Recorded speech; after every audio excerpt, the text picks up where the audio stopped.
Hey, what's up? This is Moxiie, and you're watching DopeFiles.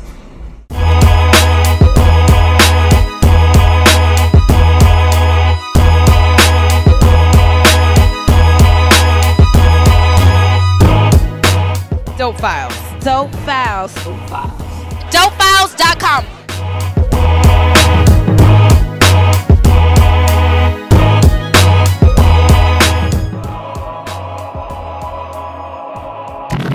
Hey, I wanna love you anyway. Hey, hey, I wanna love you anyway.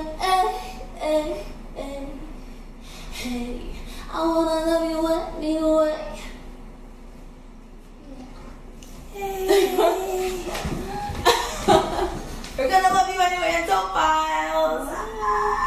You guys are watching another episode of DopeFiles.com. I'm Latasha, and you guys know we have the new, the now, the next, and anything music, fashion, indie. So right now I'm sitting with the beautiful Moxiie right here.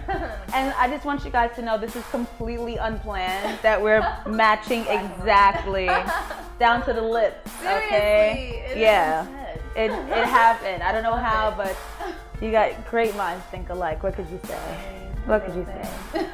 So what's going on, Moxiie? How are you? Let's I'm start with great. that. I'm so happy that we are getting to sit down. Yeah. I'm very happy too. Yeah, just been making music and just creating. Mm-hmm.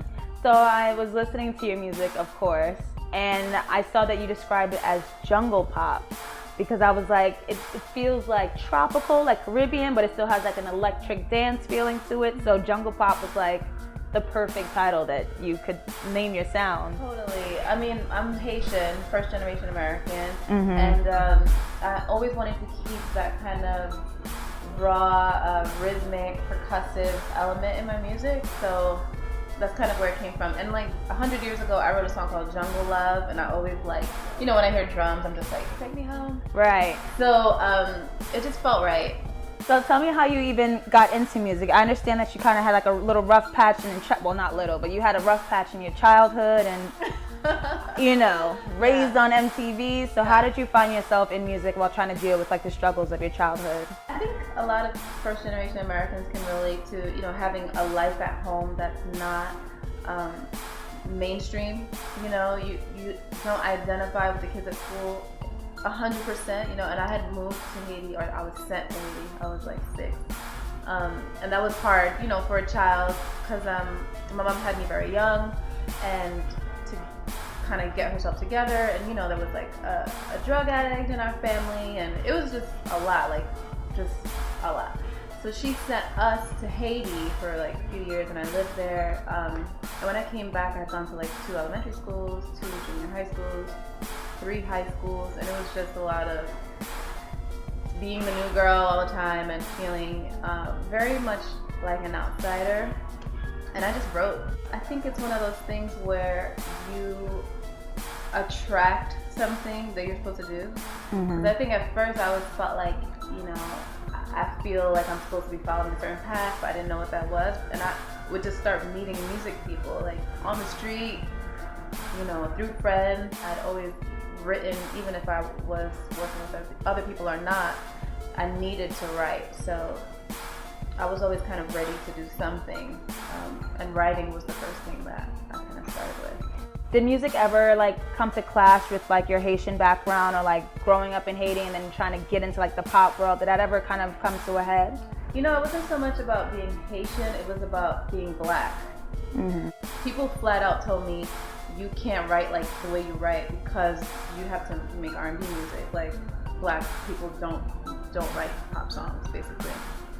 Which was, then I just felt like there was nothing for me then, because that's what I felt, was most natural for me. So it clashed in that way. I constantly am needing to figure out how not to be too extreme, try to put my sound in a place that still doesn't feel like I'm compromising, but also that I'm not like running away with myself. Okay, Moxiie, so bringing it, I guess, back up to speed, you have your Savage EP. Yes. So tell me what Savage is all about. Savage, I felt like with Jungle Pop, I was like, I can be, in this stream with all these other artists to see myself out there in that way, kind of coupled with the sound I had in my head. But Savage was more like, I don't care what anyone else is doing, and I'm just gonna do this. Right now I'm working on a re-release.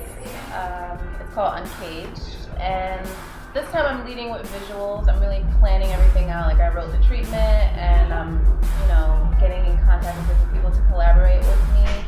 So I'm basically revisiting the Savage era, but shooting it up with steroids. Oh, I was gonna say stepping it up a notch, but we can do some steroids. So before we sign out of our wonderful interview, which I had a great time Me on. too. I'm so glad that we got to meet. I'm so glad you sat down with me. It's Oh, amazing. please, yeah. You guys make sure to like this video, subscribe to my channel, log on to DopeFiles.com every day for the latest in the new, the now, and the next. Keep up with me, Latasha, and we'll see you guys in the next episode. Bye!